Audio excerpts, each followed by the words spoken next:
I would motion to approve the minutes for the May 29 Culture and Leisure Services Board meeting.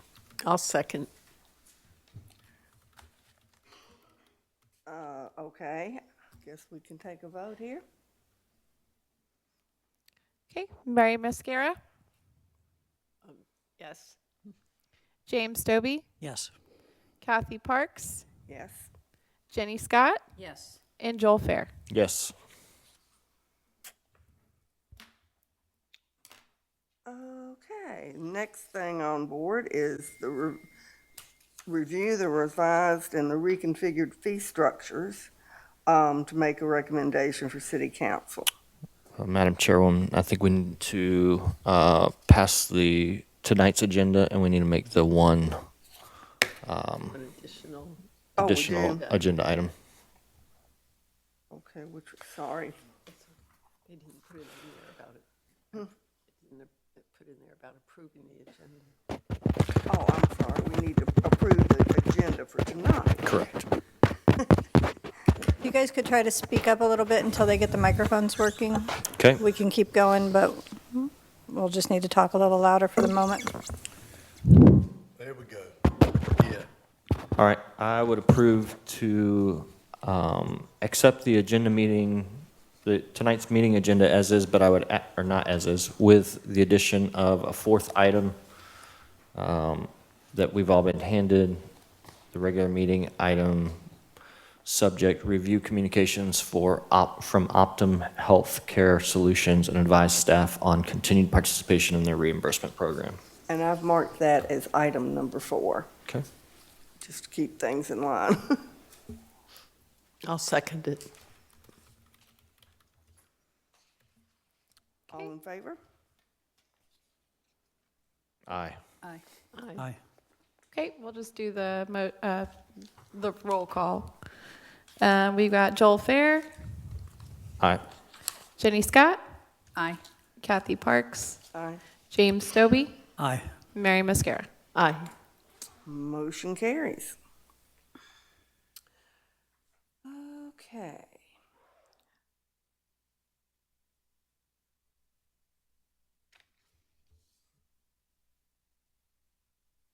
I'll get all these papers together. I guess we're on item number 2, and that's revise the fee schedules. Right. Review the revised and reconfigured fee schedules. And those are attachments 1 and 2.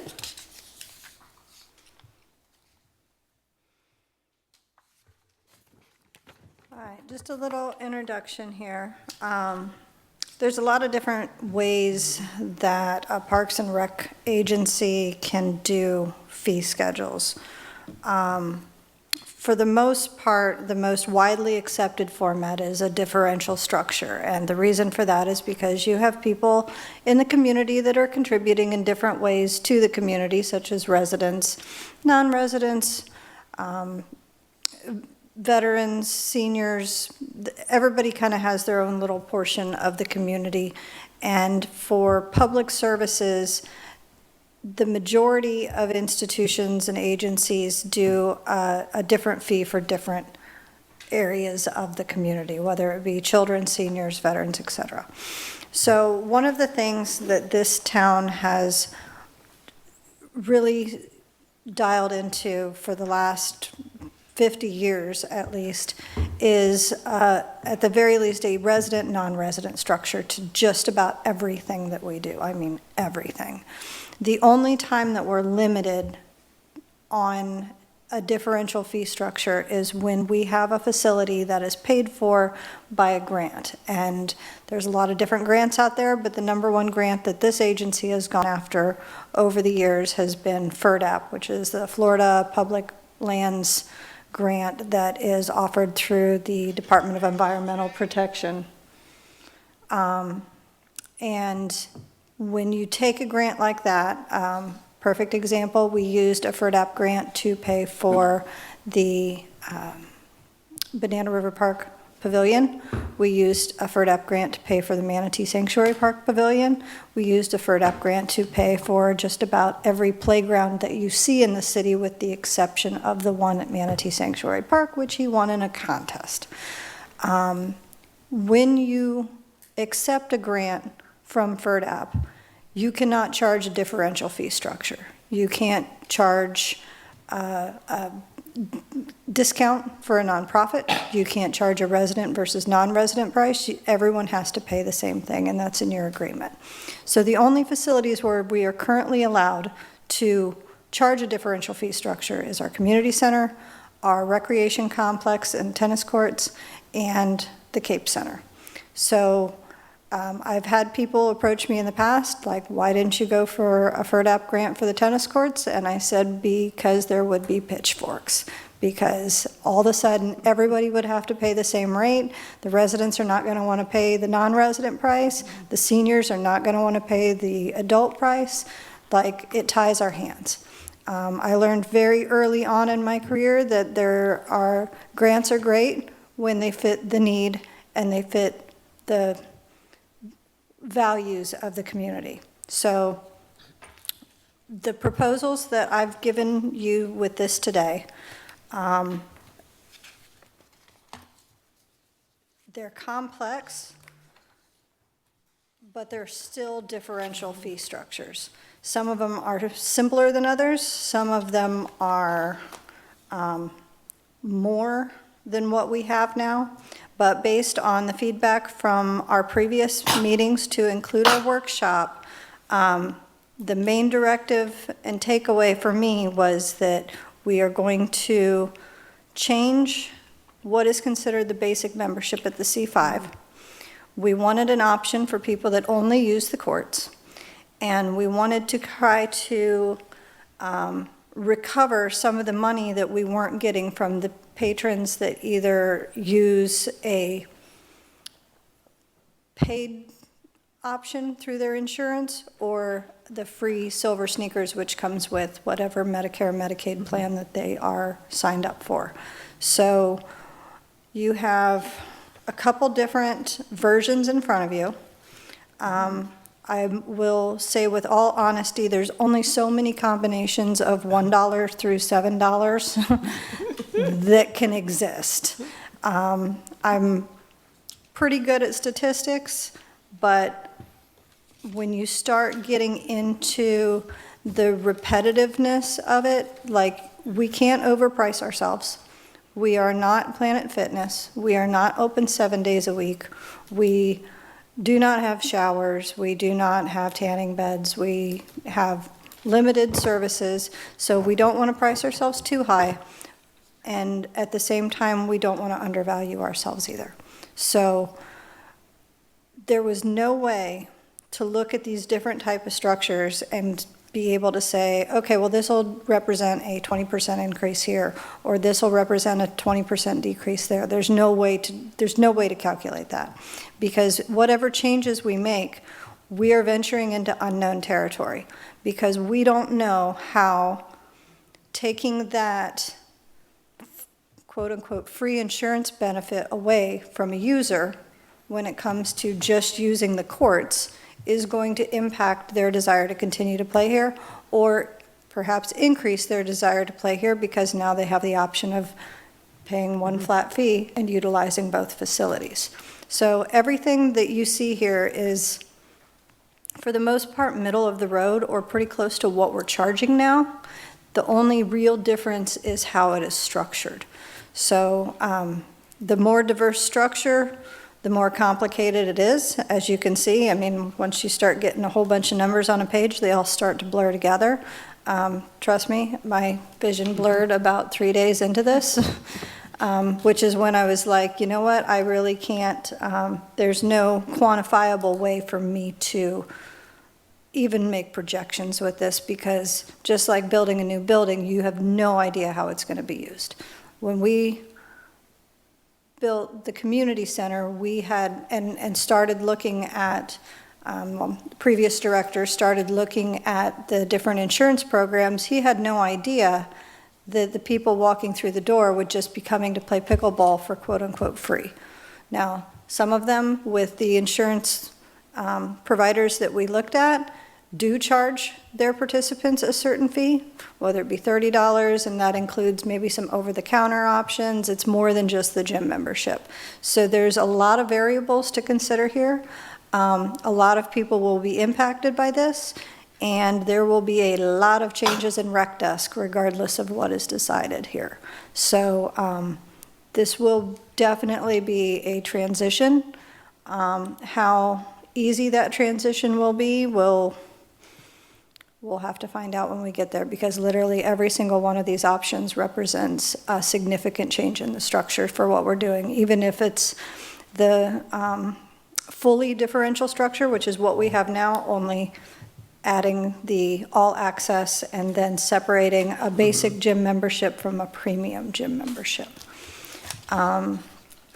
If I had to make a recommendation, it would really be from an operational side of it and an advertising side of it.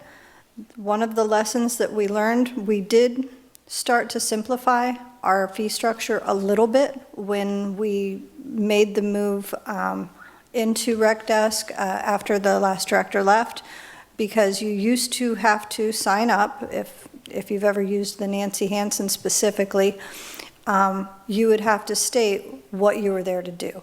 You would sign up for, when we introduced the monthly membership option, you would have the option to do a monthly membership for tennis or a monthly membership for pickleball.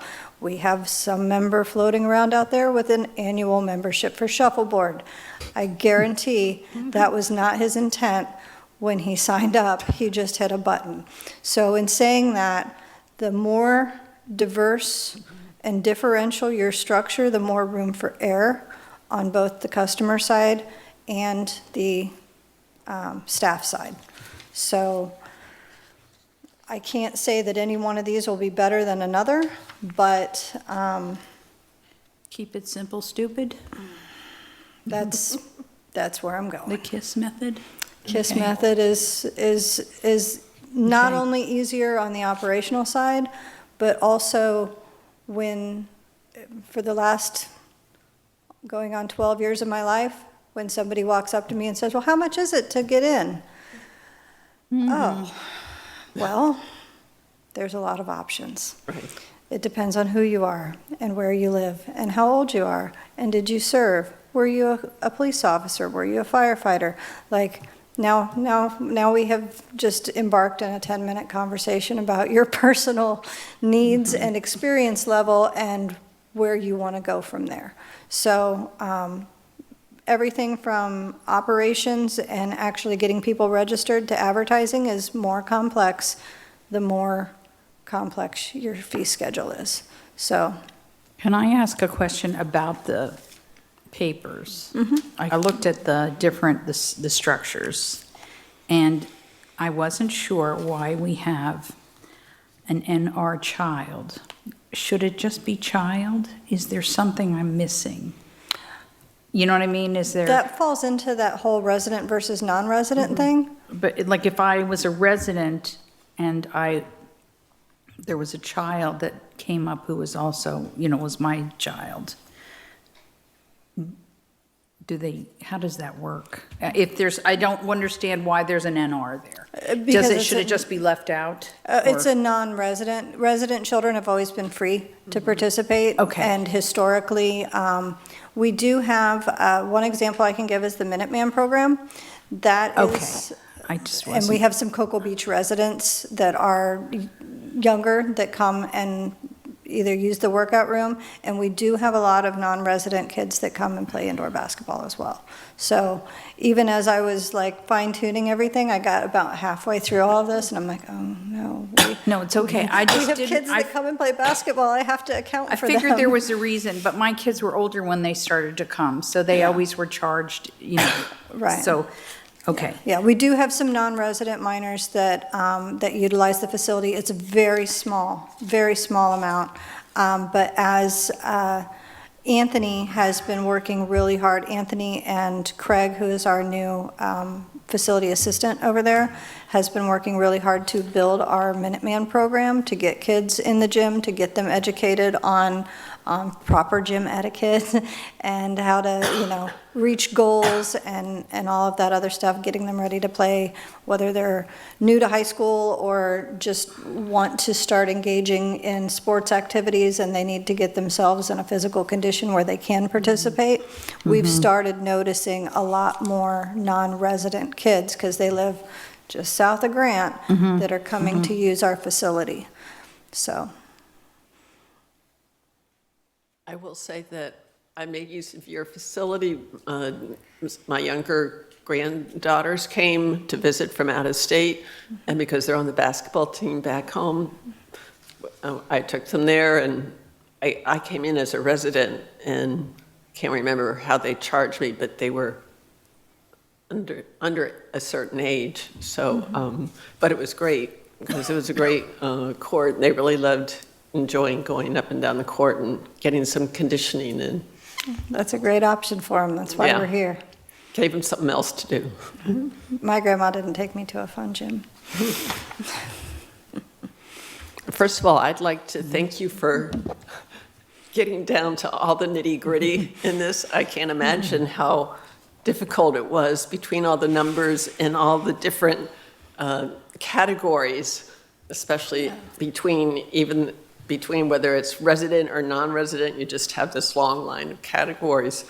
But if we're talking about the things that we prefer, I think the simplified differential structure kind of is a middle ground, and I like the fact that it highlights really for the 15% discount for all those different groups if they're residents, whereas the other one, even if they're non-residents, giving it a whole other more categories that they could receive the 15%. But I like the fact that, okay, well, if you're a resident and you have all this, I mean, there's, sometimes you get good things by being a resident, Maybe you'll think about it instead of just coming down for, 5 months of the year, you'll come down for 6.5 months and become a full-time resident, legal resident. Yeah, there were, the simplified structure is very much middle of the road. When I was looking at different categories, because I title a header simplified structure, and then I proceed to complicate it. So there's a couple different ways you guys can look at this. One of the I think it was your feedback, Ms. Scott,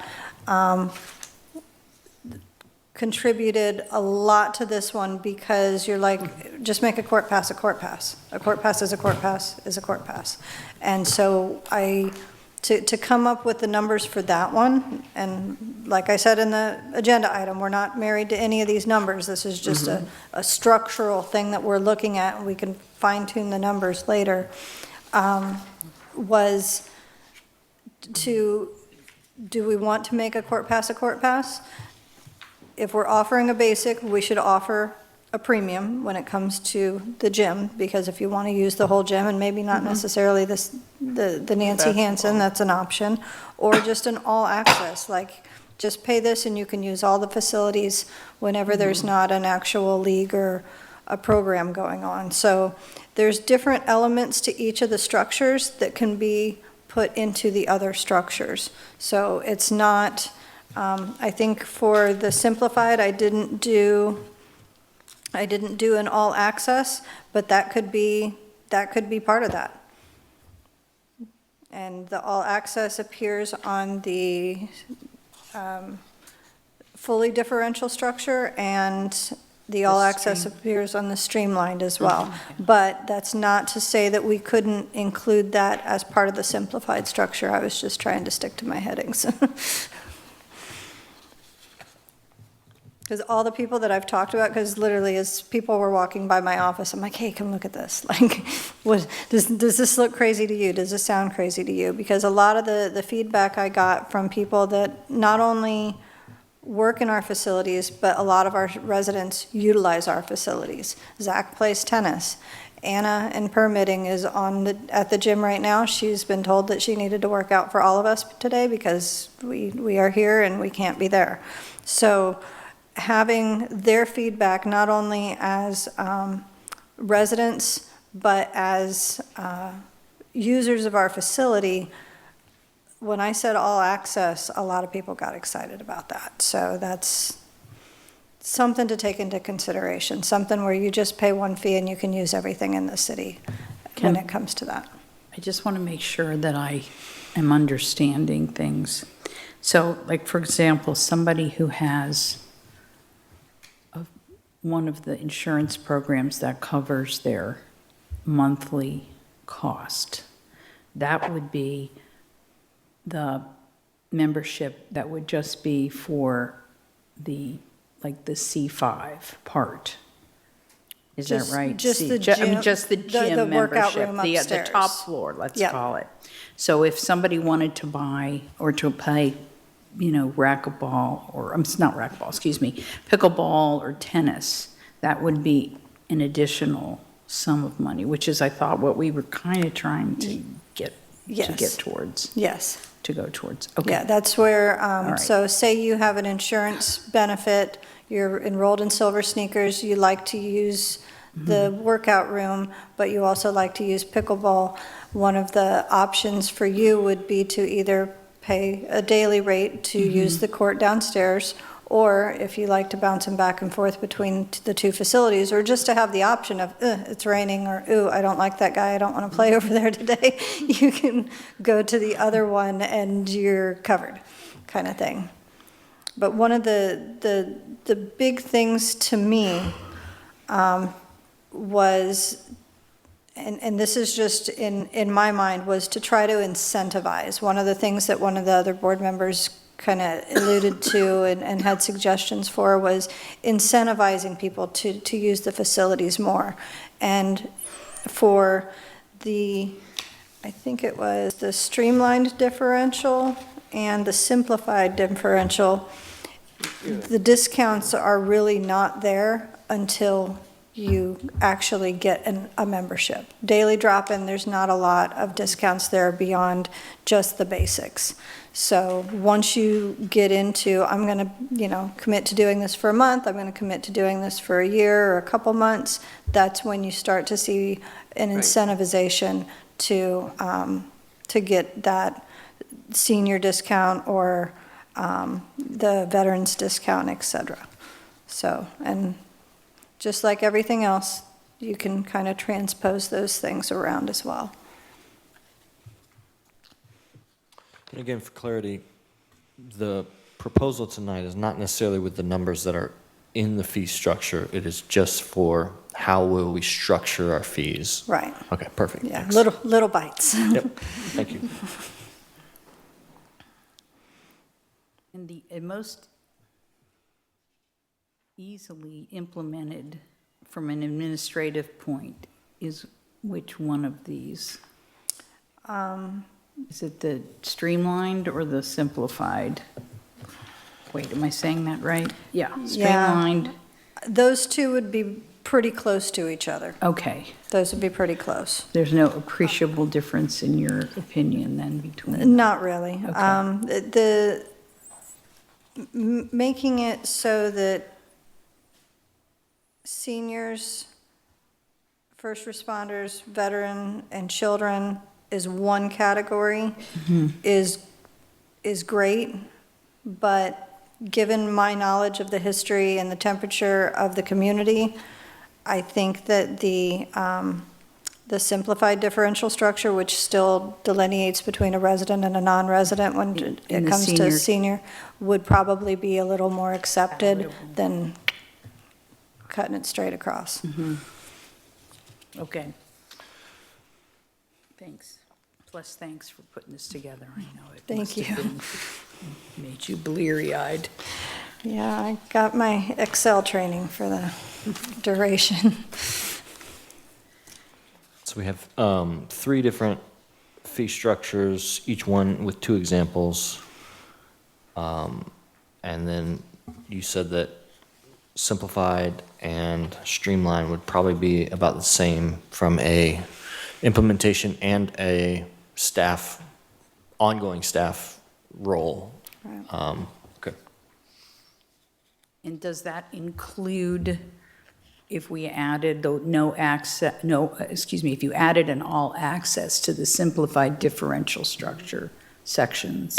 Yes. I Okay, think so it that- would be about the same still? Yeah, Okay. I think an all-access pass would just based on the feedback I got from the staff that uses the facilities, and some of them are residents, that was a good thing.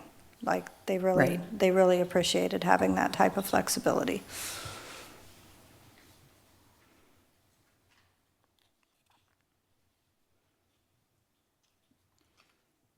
Yeah, one of the, I'm not sure if you've been tuned into the council meetings. We've had a lot lately. We've had a lot of not just regular meetings, but workshops because we are in budget season. One of the topics that seems to keep resurfacing is the homestead issue. And that's one of the things that I put into this agenda item when it came to the kind of explaining the history of the differential, is that the differential is kind of assuming that everyone is a tax-paying resident. And one of the topics that keeps coming up in the council meetings is, well, how many people are actually homesteaded in the city? How many of these residents are paying straight-up taxes ad valorem to the city, and how many people are paying their ad valorem via their rent to their landlord?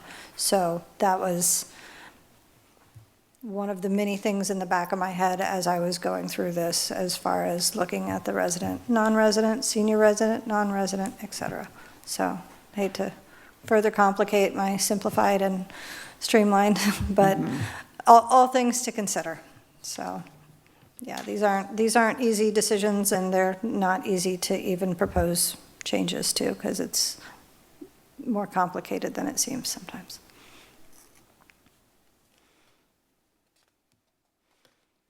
But if there's a couple different things that you guys can kind of advise on that can help me with the next steps. A, the structure itself.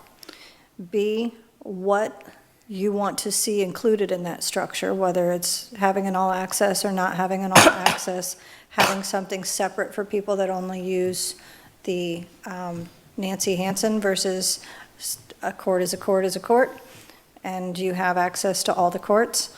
And then that discount for seniors, veterans, first responders, when I took what we currently have, it was in the 15 to 20% range. It's hard when you're dealing with even numbers. There was a lot of times where I had to, once I plugged everything in, I had to go and I had to round up to the next dollar or round down to the closest dollar, because Kathy can probably remember a time where they didn't incorporate the tax, because there is tax in what people are paying here.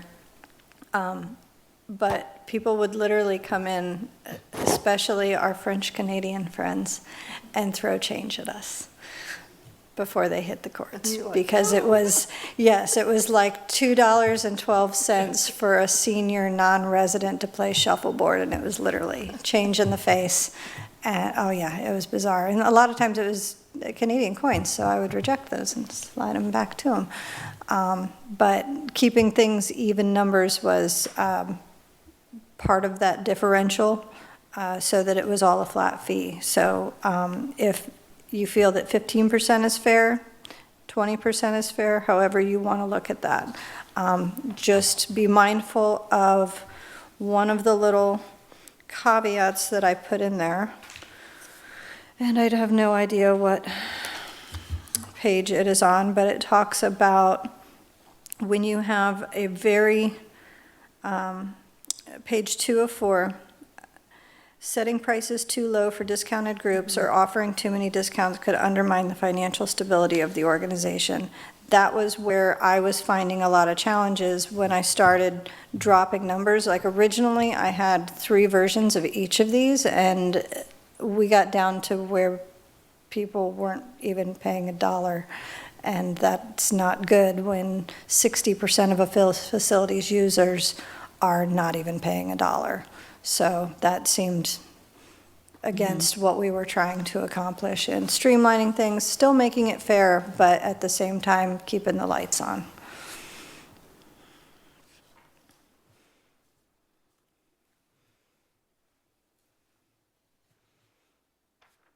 Can I ask this question? On the simplified structures, if you look at the daily rates, there's nothing for seniors up on those.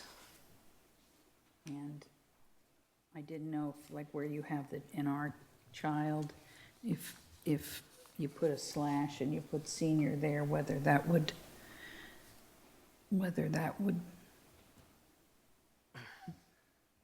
sit well with you. I'm okay with it. That was one of those things that I kind of piggybacked off of. I think it was Mr. Prevel. It was either Mr. Prevel or Ms. Bronk that their feedback was to try to incentivize, the memberships. So I didn't provide any specific discount to it, but then that's when I also realized, because originally both simplified differential structure A and simplified differential structure B didn't have a child on there, and then I remembered the kids that come and play basketball that are from just outside or Merritt Island, and they're not going to be able to pay $5 a pop. So, but we could certainly add that if that's something that you would like to consider. Well, if I look at how it's structured, it just is, you've got 3 lines on the first section under daily rate and 4 under the other, under monthly and annual.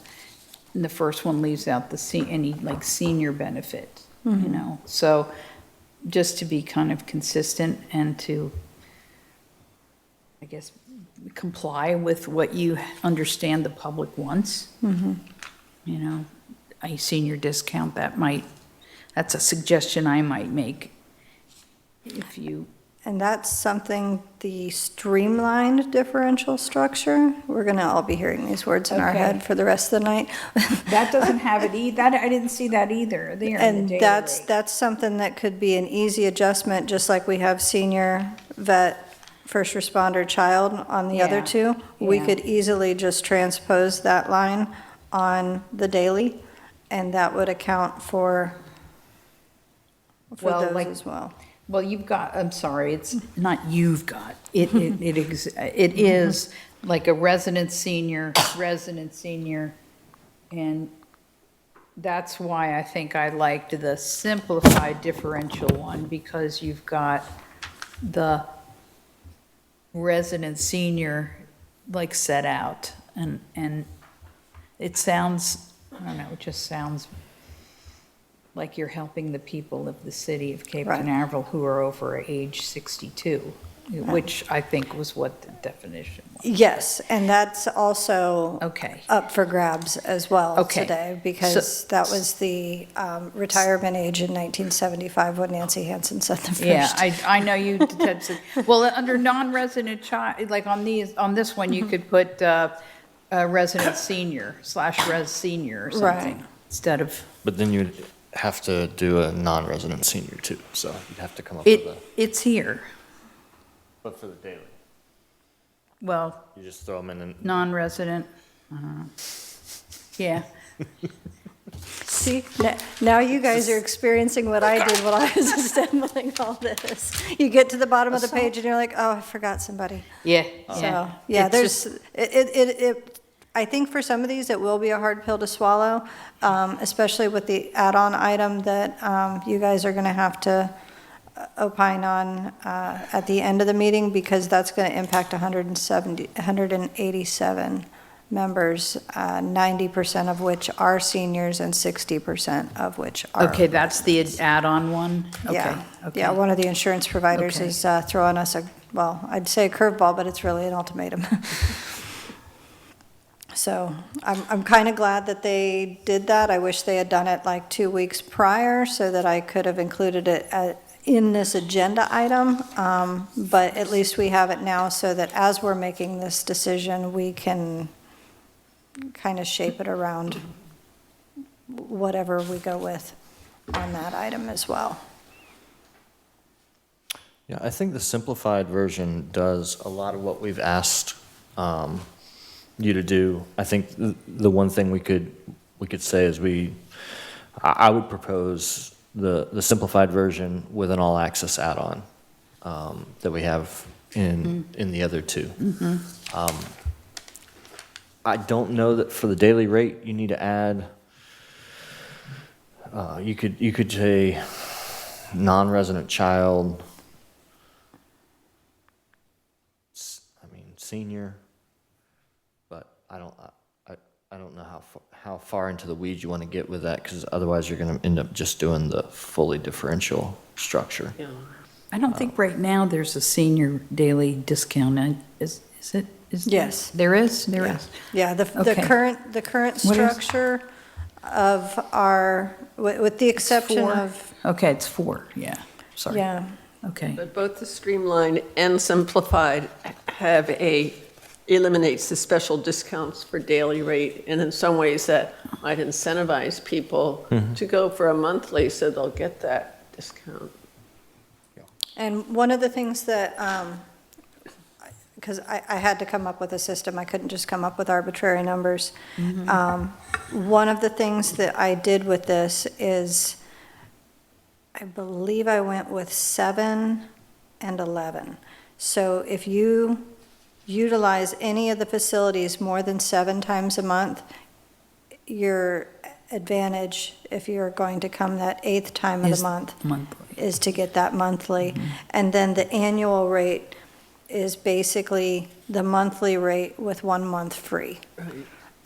One of the suggestions that came out of the workshop was to incentivize by maybe giving 6 months here, 6 months there. One of the challenges with that is our system. So we can't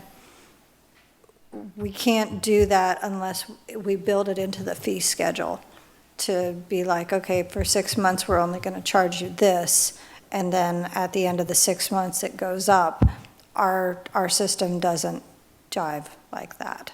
So it would have to be built into an annual rate.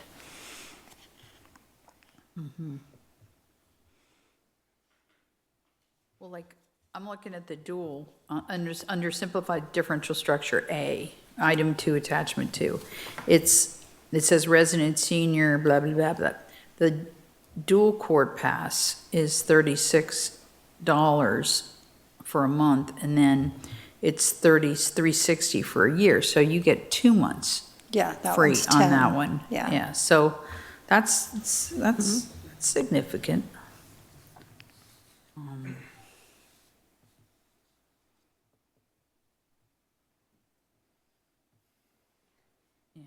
And so far, nothing on here is too far off what we currently charge.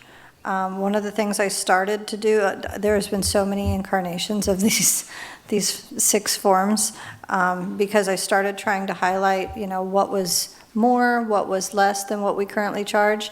But the challenge in that was we're changing what you get. So the thing in the back of my mind was we're changing the level of services. I can't court for court say, okay, well, you're paying more on this, but really you're paying middle of the road between Nancy Hansen and the C5 when it comes to using the courts. So the more I thought about it, the more I need what's the meme from Sunny in Philadelphia with the guy and the strings and the bulletin board? Like, that's how I felt by the time I was done with this.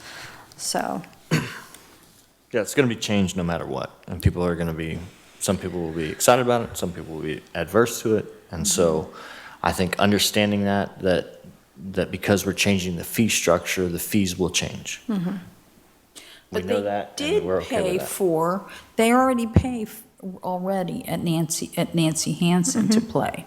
period. They just weren't paying at the C5 Right. if they had a monthly membership. Right. So it's fair, I think. It's fair. It sounds more fair. It sounds more equitable to me. Right, and they weren't even paying for the daily drop-ins. Right. If they had those, because those cover anything. So there's likely a lot of those users that have never even been upstairs. But there's also a good number of those users that might not necessarily play pickleball either. Because They wouldn't necessarily what? I'm sorry. they might not necessarily play pickleball. Like, they Play might have physical limitations where, yeah, they can walk on the track, they can maybe lift some weights, but bouncing around a pickleball court, chasing a ball, maybe not so much. So there are so many variables in how people use our facilities. And that's true for all of our facilities, parks included.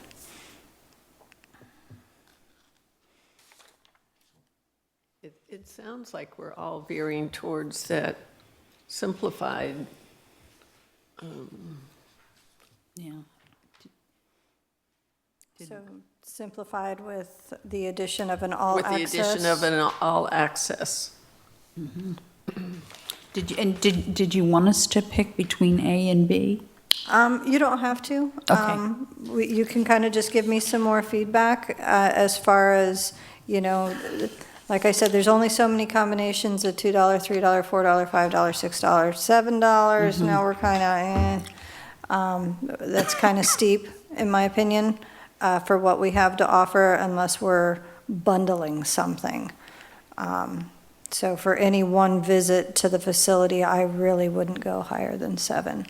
Because you can go to Planet Fitness for 12 and hit the tanning bed, if that's your But thing. the point is for us to decide on something so it can be taken to the city council for their consideration. Yep, or something even as simple as giving me direction to fine tune one of these, bring it back to you guys at the next meeting to approve what I've added, and then once I have a solid structure down with the amenities that you guys want to see as far as available discounts for who and available access for what, that's when I can start to hit the numbers. And I still won't be able to, because it's such a change in structure, I still won't be able to quantify it by, okay, and this will represent a 10% increase or a whatever percent decrease. We'll have to just roll the dice and see where it goes, because we don't know who's going to use what, and we don't know how many of those insurance benefit users are going to go for what we've changed. I have enough feedback from people at both facilities that just love the facility. I was over talking to Marcy about something, and I always brace when someone comes up to the counter because I'm so used to hearing negative, but they had nothing.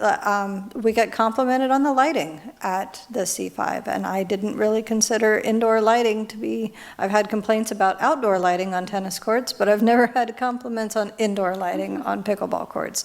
So that was a welcome change. But giving me a little bit more information as far as the who's and the what is available, that's when I can start dialing in some numbers for you guys to look at, and I can bring that back at the September meeting. We may not get a full 100% 12-month data package at the end of the fiscal year, but that's okay because we're at least making progress in the right direction. So when did you want to start this up?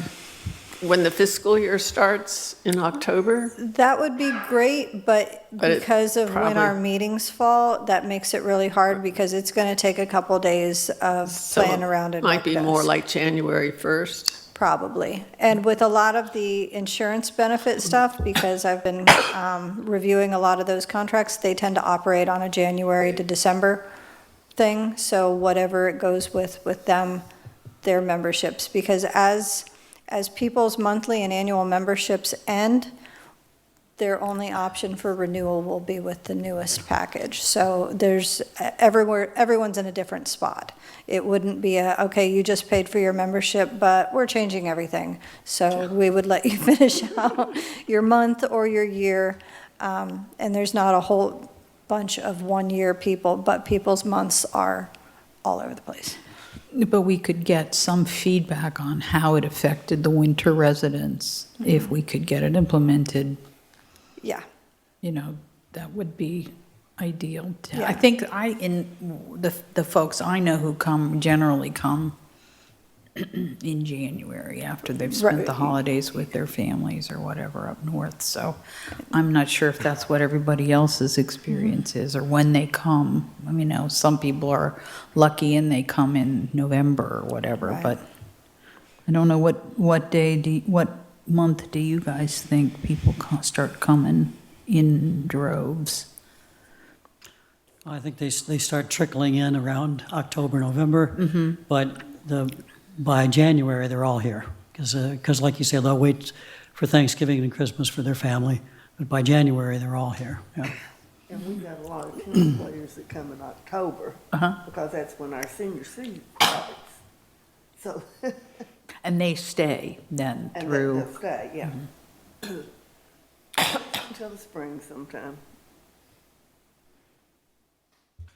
Well, I would make a motion to recommend the simplified differential structure with an all-access pass added to it, similar to the ones in the other two structures. And then I don't feel like you need to go back and fine-tune it and bring it to us again, but I could be alone in that. But my recommendation would be for the simplified differential structure to be adopted with an all-access pass, and then that's what we take to city council at their next meeting. That's my motion. I second that motion. Okay. James Stobie, Agree? Aye. Mary Mascara, 4. Kathy Parks. 4. Jenny Scott, 4. and Joel Fair. 4. all right. So just so that I'm 100%, because I'm still, eyes blurred a little bit, that I will come back in September with numbers? No numbers? So straight up differential structure A or B? I mean, it does not matter. It's that fee structure. Okay, Right. Whatever you think, I mean, you have the best idea of what's going to generate Revenue. revenue and acceptable for the people that come into the facility all the time. You hear the feedback better than we do. We get some feedback, but we're taking that into account as we say differential structure, all right. the simplified differential structure.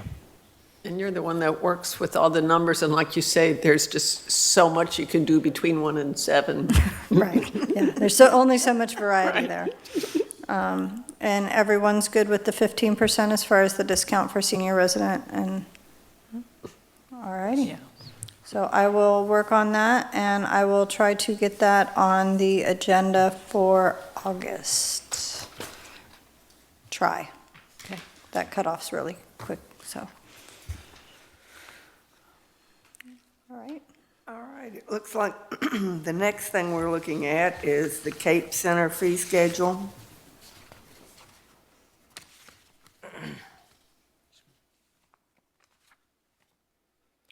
All right, this one, I didn't realize how many more pages there was of that other one.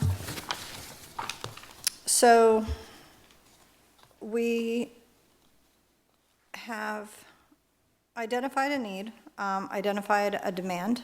I've been approached by all different kinds of people that want to utilize the facility. That's good. It's great. And honestly, by hosting some of these early events, the first one was Florida Public Archaeology Network. They did their annual summit for their endangered historic and archaeological lands in Florida. Actually, it was a Southeast summit, so it actually had people from all over the Southeast U.S. It was great exposure. It showed what the building can do. It showed us what the building can do. But it also brought out some limitations. So with a little over a year underneath our belt, we know that we can accommodate certain things. There's other things that we can't accommodate, and there's some things we shouldn't accommodate. And one of the things that our capacity is our biggest hindrance because our classroom is small, but in all the research that Brandon did, we're not the smallest.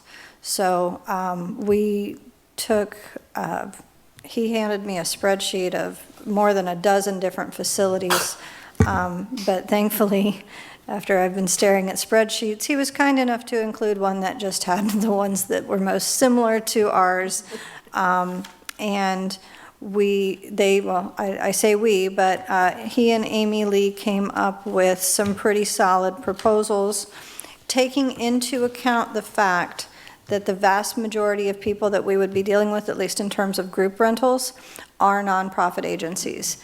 And per the board's decision to allow nonprofits to have discounts depending upon whether they're, I think we have it as Brevard-based, charitable organizations, national level gets 25% discount. Social welfare organizations, which also include HOAs, those are 501c4s, just if anybody needs that trivia. They get 25% off. Charitable organizations that are Brevard-based get 50% off, and we have a very small handful of community partners that get 100%.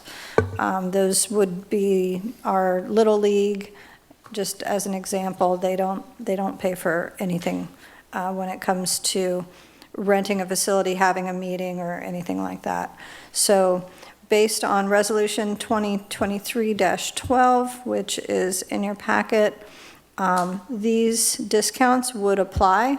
So we didn't want to undervalue our facility, so the proposals that you see that Brandon and Amy Lee assembled take into account that the vast majority of people will probably be paying a slightly reduced rate to that. Can I ask a question? Mm-hmm.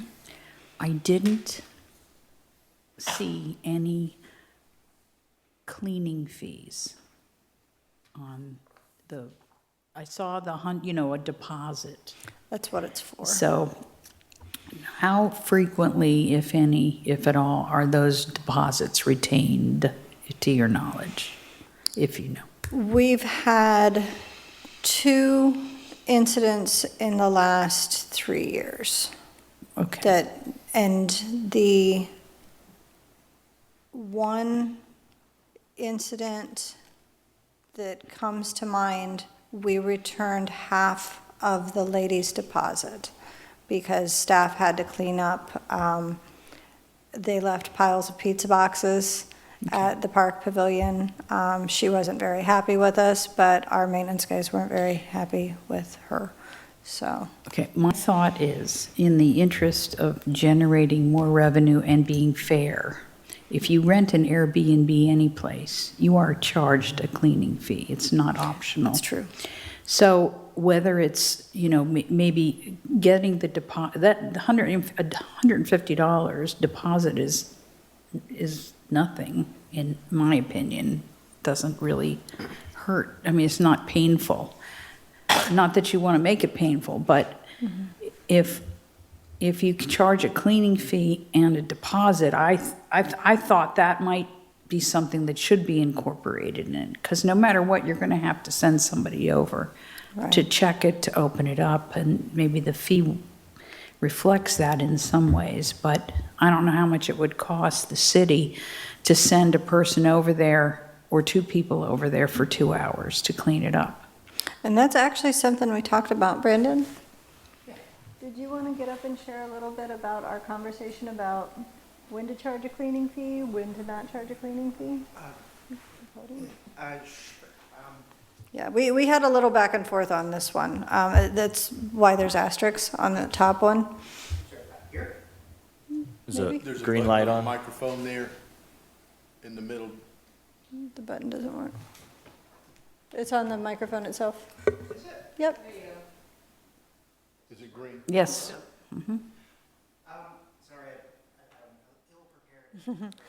Right. This is Brandon. Brandon is the Assistant Facility and Program Manager for the Cape Center, so. Wonderful.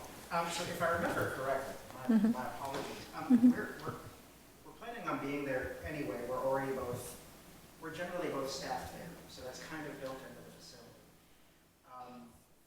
As far as the deposit is concerned, God, could you guide me a bit? Give me the direction to go in? I'm not really sure.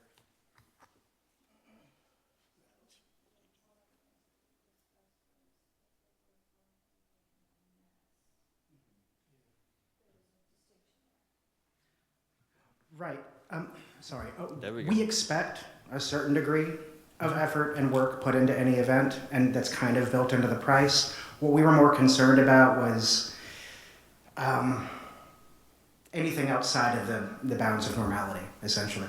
So with the classroom, the deposit's really mainly just for art messes, things that we're going to have to clean up, spend extra for, repairing walls. We don't expect much more than that.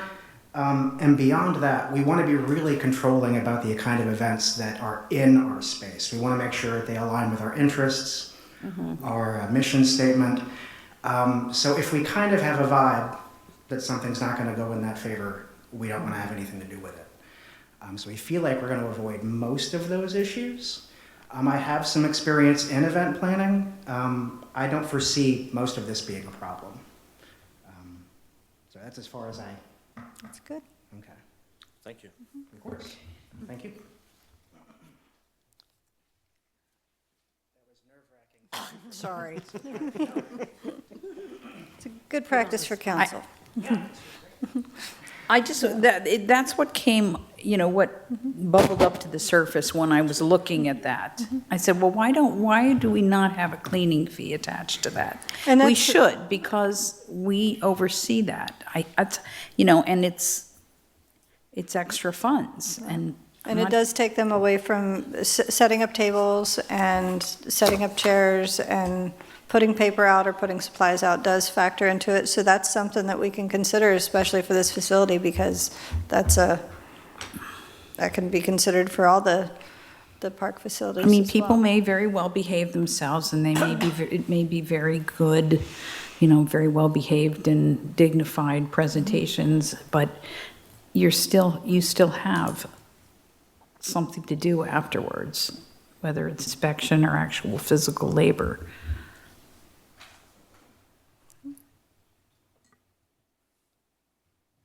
Oz has spoken. Yeah, you're more than welcome to, if that's something that you wanted to consider, you could make a motion I don't know, to does go- anybody else feel the same way, or anybody else think about that? To have or- an extra fee added on, or just incorporated into a larger deposit? I think an extra fee, because it's known. Right. Then you have a deposit for damages, or in addition to whatever the fee is, cleaning that may be required. Well, I think you're right, like, anybody who's been in an Airbnb knows that there's a cleaning fee attached to it. And so the people are used to that. I don't think that'll surprise anybody, that they're just going to pay to have it cleaned up after they leave.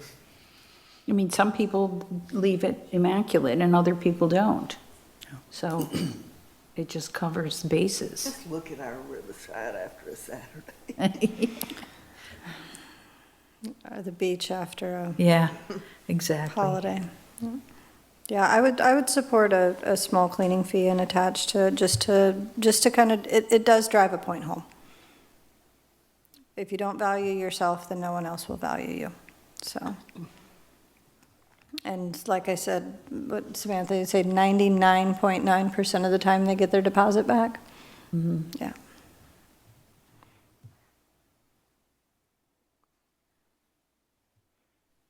So if you wanted to consider a cleaning fee, you could make a motion to accept or recommend to council one of the rates that are here, with the addition of a cleaning fee, and I wouldn't go too crazy with it, because they made their prices pretty competitive compared to a lot of the places of similar size and nature. Yeah. But Okay, I so would say it's off the table. So the proposed, it's the proposed A, B, or C? But for clarity, are we saying a cleaning fee every time, or is this a cleaning fee by the discretion of the staff afterwards, or, because, What I was Yeah, thinking what was are a you cleaning fee every time. okay. So. it's Yeah, incorporated so it's into the- not, yeah, and then if they leave it a real pigsty or a mess, or if there's anything that needs special cleaning, then you dip into the deposit. Okay. And then after that, it's, who knows? I do think that some people that see that they're paying a cleaning fee, They do, I'm sorry, they what? that if someone sees they're paying a cleaning fee, sometimes they will leave it a wreck, Yeah, just because they know, they're like, I already paid for that. And so then you have some, lack of care while they're there, that maybe you don't have if the cleaning fee is, if required. But I see what you're saying. yeah, I mean, if you make it a basic cleaning fee and make it clear that if they don't clean it up, it comes out of their $150. Okay. I don't think that's unreasonable, but, you know, I think the fees are very reasonable, especially the deposit already. Yeah, that's the same deposit that we use for every facility rental everywhere, with the exception of, and it's not really a facility rental, but if we do an outdoor event entertainment permit, I believe it's either $250 or $500, depending upon the size of the event that the people are holding. And that was a question that I had when I started administering those permits, when I was working under Gustavo, and I asked what that's for. And he said, well, if someone, makes a mess or does damage at hosting an outdoor event, an example could be a parade. I said, well, what is $500 going to cover for a big event? So the 150 is standard for the department. That's also something that can be considered to be raised. And that could be an across-the-board thing for all the facilities, and we can encounter that one at a later date. Or we just build it into the verbiage that the deposit is part of your cleaning fee, and If it's not left. if it's not left clean, yeah. It's very helpful that you all put in the notes that what was similar in the comparisons, so it made it easier for us to kind of, when we're looking at the proposed rates, it seems like, again, it seems like if we do the middle of the road rate, at least till we find out over a period of time just how prices are accepted, or at some other point we could maybe ask for more. But like you said, since most of the events you have will have some discount in them, the B proposal still, when you look at the gallery space, still at $600, even with a discount, will be close to what is at the similar cultural center in size that you had mentioned. I would think that the B proposal would be a good facility rental proposal.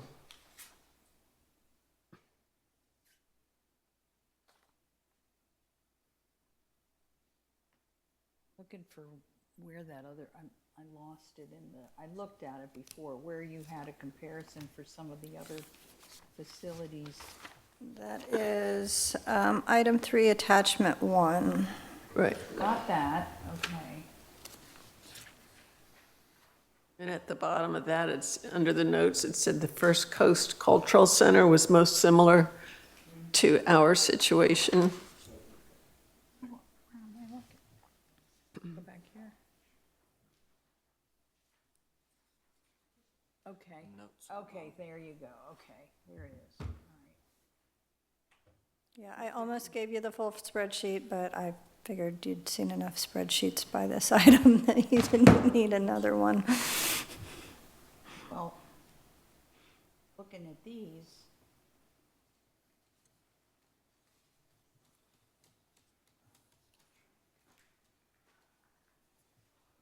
$50 an hour, $31.25 an hour, and $21.85 an hour for the one, well, $21.85 is the one that's closest in size to ours, right, for the classroom rental?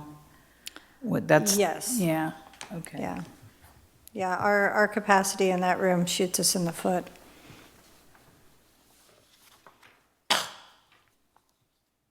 We could put in some benches. We need to put in an egress. There's one way in and one way out unless you're committed to diving through the lattice in the back.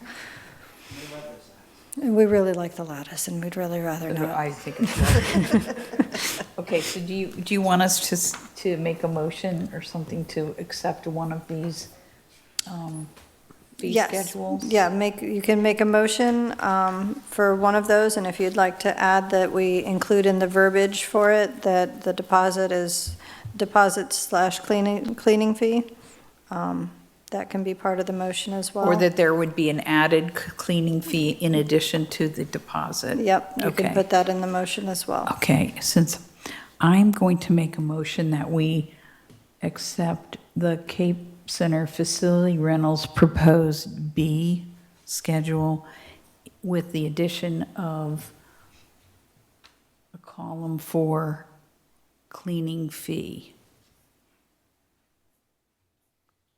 Do you have a number on the cleaning fee? I was thinking $50 to $75 minimum, if, yeah, They rent the classroom yeah. for $25 an hour, and they only work 2 hours, and then you're Yeah, in there instead of the $50, which was it? Instead of the $50, which would have been a deal on their part, but now it's $125 or $100. Again, because you're saying that every time they're going to pay the cleaning fee. right. Or you could charge a percentage. So, So if they rent it, well, yeah, 10%. well, that's only $5 if you only rent it for 2 hours, that's, or Yeah, so. I mean, that's one person, 15, 20 minutes of work. So, again, like how much is cleaning, and then when does it become they're wrecking the room and you're taking their deposit, or they're doing damage that's going to be, forever damage, or Or not to exceed 50% of the rental fee. $50 or not to exceed 50% of the rental fee. Does that sound fair? Just for cleaning. Just for cleaning. You guys think, So that would apply, if I'm looking at proposed B, that would be a $50 fee for the daily, $50 cleaning fee for the gallery space, and then not to exceed 50% of the classroom hourly. Yeah. So that would make the classroom hourly maximum $50. but like that, it wouldn't, if somebody was only there for an hour or two, then it wouldn't exceed their rental fee, but Right. unless you charged on a per person basis. Well, roughly, Yeah. Molly, how much would it cost if you sent 2 people over there For, to remove full garbage bags? I mean, Clean. I've cleaned out condos in the Cayman Islands, you wouldn't believe how they were left. But I mean, oh, this sounds interesting. just in general, what's your cost if you had to send 2 people over there to spend half a day? I would, 'Cause say- I doubt you're ever gonna get anybody that bad. especially since staff is there, But you know- and they can There's pump the always brakes staff on, member there. on anything, You because just- we have You that, never know. And the police are next door. right? And the fire department's And 3 they minutes did away. something at my place yesterday, which I thought was fantastic. Yeah, I wouldn't imagine that in terms of staff time, unless it was, like you said, a total wreck, and that's when we get into that 150, I wouldn't bet that it would cost more than $25 in staff time to wipe down a couple tables, run the dust mop, which they're gonna have to do anyway, and take out the trash, which they're gonna have to do anyway, because we can't leave trash in the building overnight, especially if there's liquids or drinks or But like an event in the gallery space, for example, that would be a different matter. That would be a different animal. Yeah. So, Yeah, I think one of the things that came up in our internal discussions, and we are limited, actually, we limit what type of food can go in there. We don't allow chafing dishes, hot food, anything like that, because of the organics and the fabrics and stuff that we have in there. It's just best practices for a small museum. It's not like we have a separate banquet room that's away from our actual exhibits. So we talked about when there's food there, there is definitely a deposit. Whereas if there's not food and it's just people watercoloring, we anticipate wiping up some watercolor kind of thing. So even the cleanup fee could just be specific to the classroom daily and then the gallery, if we wanted to go that route too. okay, so the motion that I made, do you want to just exclude the amount of the fee, of the cleaning fee, but just suggest that it's just a fee that is set by the city council, or? I'd like to give them solid numbers. Okay. But we can still do that $50, not to exceed 50%. $50 or not to exceed 50%. And then just restrict that to the daily rentals. Yes. And the event gallery space, which is a Yeah. daily rental, because that's just how it needs to work when you only have one big room. So that I think was the full motion, right? I finished the Yes. motion? Okay. I'll second it. James Stobie, 4? Kathy Parks. 4. Jenny Scott, Or, Joel Fair, 4. Mary Mascara. 4. Motion carries. All right, now to the curveball. Now we've got, this is the add-on, okay. So item 4 that we got from Sid. So this is something that, and I've included the communications, I've included some of the data that we had presented at a previous meeting, just so you had a general idea. On July 22nd, staff received an email from Optimum Healthcare Solutions, AKA Renew, AKA AAY, and AKA one other thing. I don't know why they can't just run under one business name like a normal place, but, you know, they're insurance companies and they're like that. So this represents one of 3 third-party payer programs that the city accepts to cover the fees of the current basic membership or daily drop-in at the community center. On July 24th, 2025, staff reached out for clarification, and I received a response yesterday afternoon. So I've included their email to us and my email to them along with their response, if you'd like to read through it. They're very brief. The first email that they sent to us was, it was legal speak in its finest, which is why I reached back out to ensure that I was reading it right, and I was.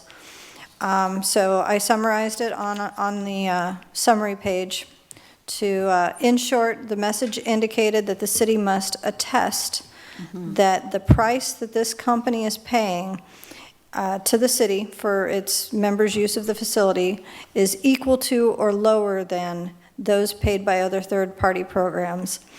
And we would need to either agree to that attest or amend our contract to make them the same rate as the lowest provider. The unfortunate part of this is that the company that sent this is the only one that's actually paying what our daily rate is. It's the one where we're quote-unquote losing the least amount of money on.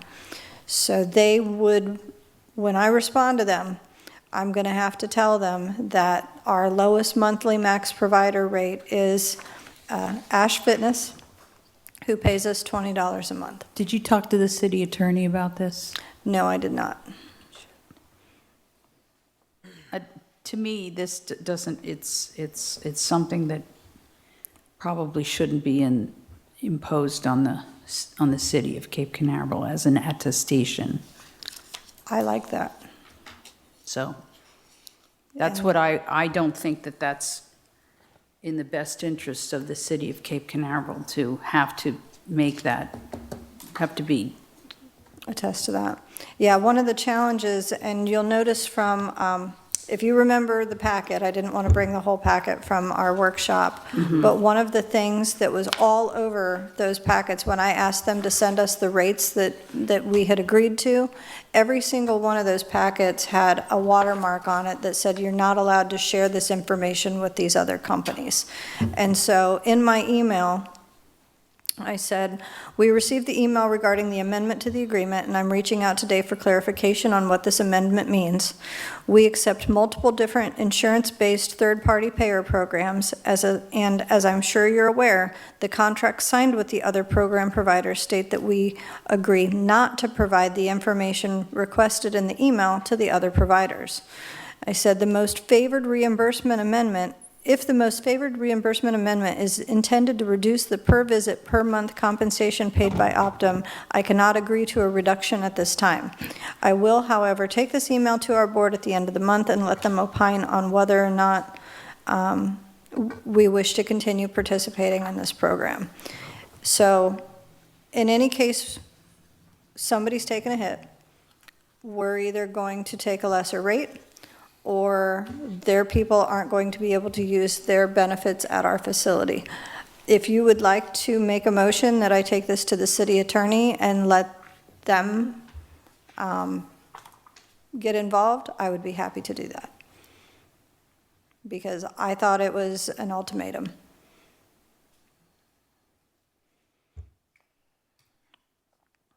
If it were me, that's what I would do. Because I can't, I'm not in any position to give legal direction to anybody here. But if I got this letter, I would go, well, that's just not right.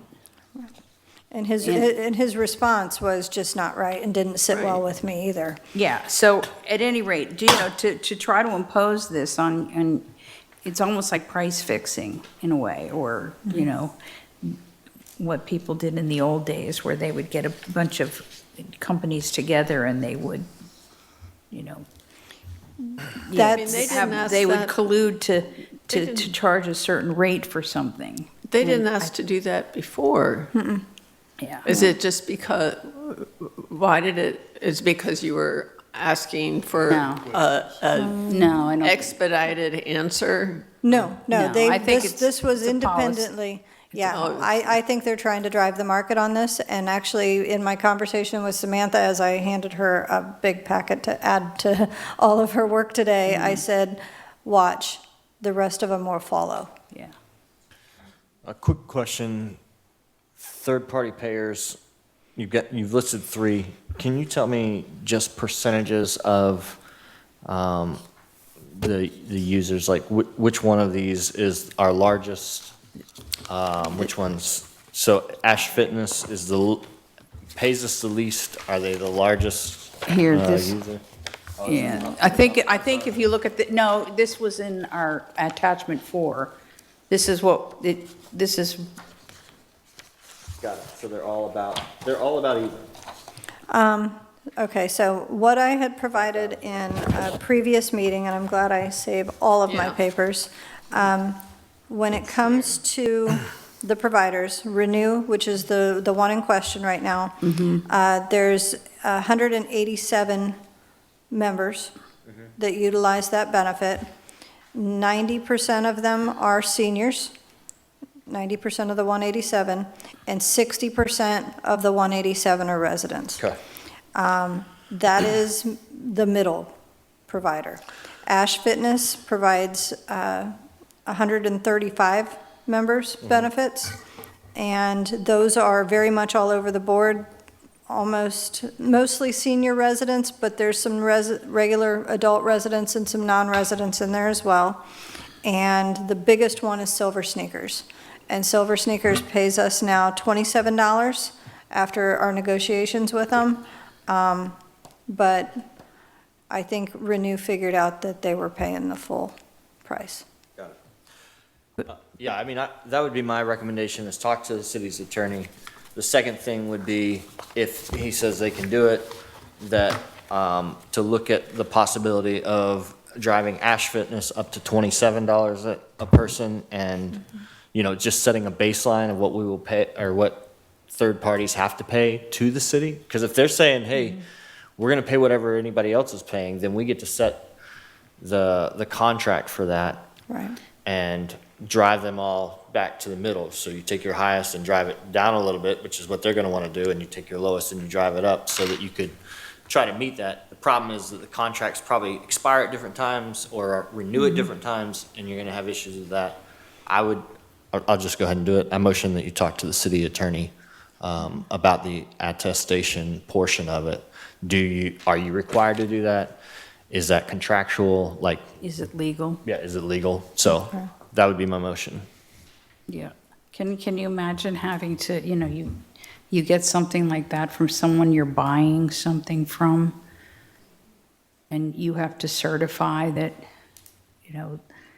you're going to pay them no less than what, 40% after, 40% less than the, lowest bid that you got, and, because you don't know what the other things are. Just, it would be like, if you had an individual having to accept this. Right.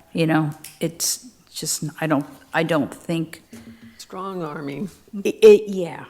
Something doesn't sound I don't think kosher. that you should be I think there could be some legality involved in that is not kosher. I have one other point before we put that motion together, because it seems like what people had to pay before, up until now, using that fitness provider was $32 a month, is that correct? 32 is the monthly maximum that they will pay us. And Right. based on what my understanding is, if I recall some of the things that Ms. Ronk was explaining, her husband participated in either this or a similar one where he was having to pay $30 a month. And her argument was, why aren't you just paying the city? Why don't you, and the thing is, like under this simplified differential structure, a residential senior would be paying $28. It's Right. less than, you don't even need that provider. But I think one of the advantages one of the reasons that you may want to have that them. is like you can go down to Cocoa Beach Health and Fitness and And you use it scan your there, card. right. And you They can can go go there anywhere. and they get paid for whatever that day is or the number of times that they're used. So you have multiple offices. In the program that my mother-in-law subscribes to is something similar where she gets, she doesn't have to pay to go to the gym, but she also, as part of this $30 that she pays every month to them, gets discounts on over-the-counter medications and things like that. So it's not There's just other the. benefits with it. Yeah, there's other benefits to it. So that's why some people choose to do that. But I would be more than happy to take this to the city attorney and bring it back Yeah, to I this think board for that's a clarification good- with his advice. You made the motion, so I'm gonna, may I second it? I'm seconding it, ding it. Maybe all they need is a letter from an attorney, thinking that they can just push a city around. We'll do roll call for the motion. We got Mary Mascara, Or, James Stobie, 4. Kathy Parks, 4. Jenny Scott, 4. and Joel Fair. 4. Motion carries.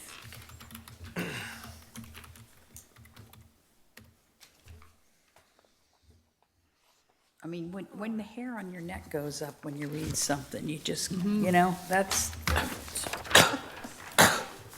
I've dealt with situations like that. Yeah, his response was really interesting. When I got his response, That letter, well, I want to read the whole thing. it's in there. I know, I just haven't had time to I read know, it. so they didn't give us much time on that. So if there's no further business, I will get into reports and I will keep it brief. We've got staff reports. So it's just some general city reports. All of you have a 2025 city council meeting schedule in front of you. As you probably know, we are in the fun season of budget conversations. Given the fact that we just got, our new city manager signed his contract and took his oath on Tuesday, I'm guessing that where you see the meeting that's scheduled for 8/19/2025, they haven't announced a budget workshop for that day, but since that's basically his second week on the job, I can almost guarantee that they will be having one, so agendas will be posted for that. Probably just to give him an overview. I know he's been watching the meetings and stuff like that in the interim, but they'll probably want to get at least some feedback from him before they get into the first reading of the budget, which is on September 2nd, and then the final reading of the budget will be on September 16th. So I wanted to make you guys aware of that, just as residents, as community stakeholders. It's really important for the residents to be involved in the budget process, even if it is just a couple things that you guys have that you're interested in that are directly going to impact you, and then obviously as residents, of course, the taxes always impact you. So I just wanted to make you aware of those dates. In addition to that, Amy's worked really hard with our basically entirely new clerk's office, and there's a new system for distributing city council meeting agendas.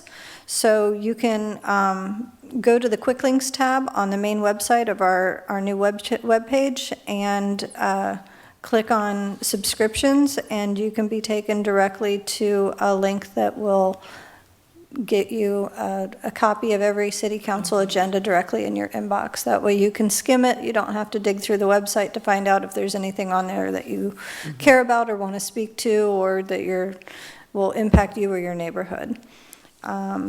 There will be 2 vacancies on city council come November, and the election qualifying period begins August 4th in case anyone is interested. And the new city manager, his name is Mr. Keith Touchberry. He also starts on August 4th, and we're really looking forward to working with him. As far as the department goes, small victories. Council approved the tennis court bid for $114.5 thousand, which is $500 less than we had budgeted, if tiny little victories. So the contractors received the agreement. We're anxiously awaiting a signed copy of that and a start date. Our fingers are crossed that the project can be completed by October 1. We were informed today that Cocoa Beach is actually going to embark on a tennis court project too. I do not know the full scope, but it is scheduled to begin in October. So we want to make sure our courts are available. Yeah, We'll play at Kelly we Park need till to we get stagger one. with these a little bit better. The structural engineers came to inspect the roof on the Nancy Hansen. They are on task to come up with a design which we will be reviewing in-house. We have a great new building official. He's fantastic and has provided amazing guidance for us to get us where we were. I was hoping to get this started a long time ago, but with all of the changes in that department, with the changes in the city manager, it's really hard to do a project when you don't know anything about stuff like that. So I'm getting a lot of support from them. I'm getting a considerable amount of support from capital projects, and it's been wonderful to just start getting things done. So hopefully, we can commence that project before the end of September. Haven't figured out what we're going to do with Marcy yet, but we'll make sure that she's not sitting at a table in the racquetball court. Because you'll have to go in there and pay anyway, so. Summer camp is wrapping up, back to school, Jamboree is over. 2 things on that. We've noticed there are a lot less kids.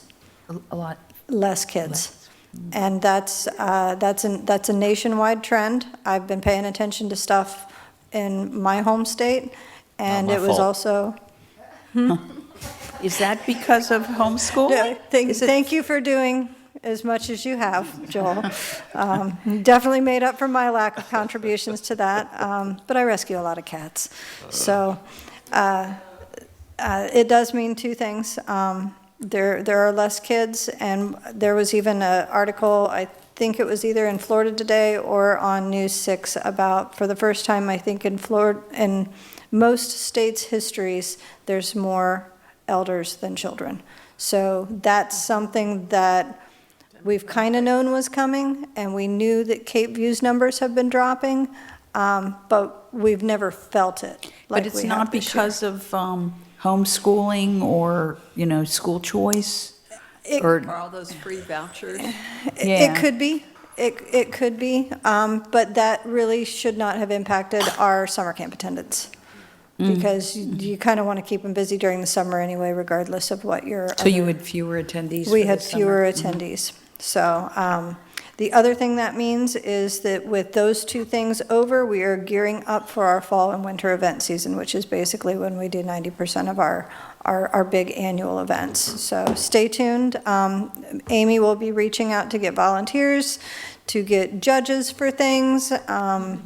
And we've got a lot that is kind of swirling around that it'll make this year super special. As busy as we are, we do enjoy, because it's part of the more rewarding things that we do is to throw these community events and see everybody enjoy themselves and all that. And with that, John can tell you all about the splash pad and the concession stand. Finally. The splash pad is moving ahead finally. Don't know if anybody's been around and taken a look over there, but on the east side of the pump house, you'll notice the orange snow fencing. That's where we had poured a concrete slab out there where the new glass particulate filters are going to be located instead of being inside the house. We did it in-house, and we saved approximately $10,500 over what the bids that came in were to do the work. And we did it ourselves, between us and Public Works pitching in. We got it done. All the parts are accounted for now. We've got 95% of them on hand here. The 2 big filters are with the vendor, and they're going to bring them when they start. I don't want to say hold up, but I guess it is because we're taking out all the old plumbing that's not going to be used anymore. There has to be a re-engineering for the Department of Health, because they have to sign off on everything before we can open back up. So that's being done now, and hopefully those engineering plans will be completed by the end of this week or first of next week, and then go to Department of Health. I'm in contact with the local county folks, and we've got a new Department of Health manager up in Tallahassee, but he's standing by waiting for the plans. Everybody knows how long we've been down, and they're all willing to help us get it back up as soon as possible. We have completed having the electrical inside the pump house completely rewired. It was a travesty before, so that's done, and it's done correctly now. We've had an additional camera installed outside because experience has taught us that anything we do, we're going to have vandalism. It's just going to happen in this town. So we've had the camera installed. It's down straight view onto the outside of the pump house. Once we get the filters installed outside, then we're also going to, in-house, we're going to do the fencing around it. And then I think we're looking at going out to have a roof, a cover done. I don't know if we'll do that ourselves yet or not, but still no date certain on, I can't speak for anybody else's schedules. We've done everything that the city can do, and we're waiting on other people, Department of Health, vendors, but everybody knows that it's time to get this thing done. So that's where we are right now. What's your what's your experience with the health department turnaround times? Great. Okay. We have a very good relationship. The lady that was the actual inspector when I came to Parks and Rec was promoted to the county supervisor when he retired. And the inspector we have now is a great guy. They both work with us. The lady that was the inspector from Tallahassee, she has retired, so we've got a new person up there. But like I say, I talk or email back and forth with them once a week at least, just to let them know where we are and making sure that everybody's moving in the same direction. But yeah, we had a really good relationship with them. It's just a shame, I mean, if any time What's that? of the year that this had to be, I mean, to have this almost the whole summer. Well, It's just, You know, the only thing the truth is the truth, like Molly and I have said, and the thing was poorly conceived, it was poorly designed, and it was poorly implemented. You know, and you don't know things until you can look back at them. A lot of the problems we ran into were because of just getting mired down over a tree. The thing was a debacle from the beginning. So there were no plans done, no as-built, anything. So Molly and I have agreed from the start, and we told the vendors we want it done right. We're looking at like 25-year warranties now on these new parts, where we didn't have any warranty on from day one, from the time the thing was built. So that's pretty much where we are with that. If you got any questions specifically, I mean, other than a date, I hope within the next month and a half. If I think once they actually get the sign off from the Department of Health, it should be a matter of a couple of weeks of getting the parts installed and everything zipped up and checked out and turning it back on. So it'll still be warm enough here in Florida. They'll get some use out of it into the fall, but yeah, I can tell you pretty much anything about it other than a date. And that's what everybody wants to know. What's the projected cost of these repairs? Pretty high? Go ahead, Molly. The upgrades that we're doing, the equipment cost alone was $134,000. Because it was a complete equipment upgrade. Everything that they had installed was I won't call it subpar. I think it would be great if it was in your backyard, but it was residential. It was not designed to do what we were making it do to begin with. Even if it had been installed properly, we were in talks with the former city manager as far back as this time last year, asking for help. was there any recourse against the companies that No. installed it No, and designed it? no. Yeah, the company no longer exists in that format at this time. Okay.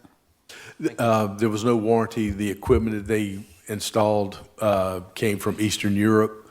If you hadn't heard the story, it came from Eastern Europe to Canada and then trucked down from Canada to Philadelphia and from Philadelphia here. So when things started breaking down and we contacted the company that actually built the equipment, told me the first day they were here, I asked about warranty, and he goes, you never had warranty. Well, there are things like implied warranties, you know, that Yeah, it's you not- may have some I'm just, you know, I wouldn't shut my eyes to that, but you can talk to somebody else that you're paying to do that, so. Anything else? Any questions on that? The concession stand project, we're going to save a lot of money compared to what was being bandied about in the budget to put a new place in. But the design has been approved and it's accomplished. If you've been out around there lately, our guys have already started digging out, and we're getting ready to pour the slab out there. We have to do that first, make sure all that is ADA compliant, and then we can start on the inside. Molly has given me a list of the parts that we're going to use inside, so I'm getting ready to order those now. We're doing the split unit, mini split air conditioners, one for downstairs and one for upstairs in the announcer's booth to try to make that more amenable for people to go up and use. And that's where we are with that right now. So Is the concession stand near, is that where, is it It's at the near? baseball is it field. Near the two-store, the, Being built off. off of it, okay. Right. What's that? I have to, Be butted up against it, right? yeah, it's the building that's blue. It's, Right, With the with the dolphins dolphin. on it, yeah. With the We're painting. actually taking inside that building, it's a very interesting structure made of old telephone poles. It's divided into 2 rooms, and they're keeping one room as their storage for a little bit of baseball stuff, but also a little bit of the groundskeeping stuff, and the eastish side, because it's kind of catty corner, the southeast side is being converted into a small service window concession space with counters and a sink. So, and the air conditioning was probably the biggest improvement for all of it. so the people who are working in the concession stand will have some air conditioning? Yes. Yes, yeah. And there's not going to be any cooking inside there. It's all going to be done outside. So like Molly said, they'll have the sink and a counter to work with and bring the hot dogs in, wrap them up and hamburgers and sell them out of the window. And So very basic and nowhere near 350,000 or whatever it was they were talking about. So what was your cost savings doing we're it? looking at what, around 20 grand, 25 grand? It'll be total? under 20,000. And it to- was to do going to it. be over 100 if somebody else? 350,000. 350,000 is what the previous administration was budgeting. A lot of hot dogs. Lot of slices of pizza, yeah. Is that all, John? That's it. Anything else? Do we have a motion to adjourn? So moved. All in favor? Aye. We're out of here. Thank you, guys. Record time. I